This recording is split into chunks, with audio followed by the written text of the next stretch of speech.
So the tissue fluid exchanges metabolic materials with the cells, and then it has to return to the circulatory system. Most of it will return to the plasma through the capillaries. And this happens as follows. When the tissue fluid leaves the capillaries, the hydrostatic pressure inside the capillaries is reduced.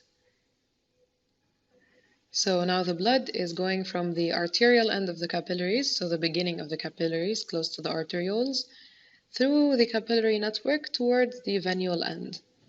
As blood moves from the first end to the second end, the hydrostatic pressure is lower on the inside than on the outside. So tissue fluid is forced back into the capillaries due to this pressure gradient. Also, the plasma loses water and contains proteins, so it suddenly has a lower water potential than the tissue fluid. So we also have this gradient of water for osmosis.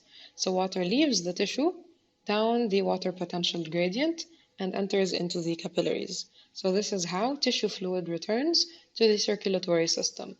If it didn't return, we would just have a loss of tissue fluid and we would lose the blood plasma eventually. So this is why this system needs to regulate itself.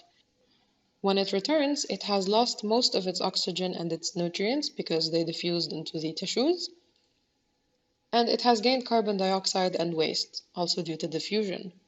So this is how the blood becomes deoxygenated at the venous end of the capillaries.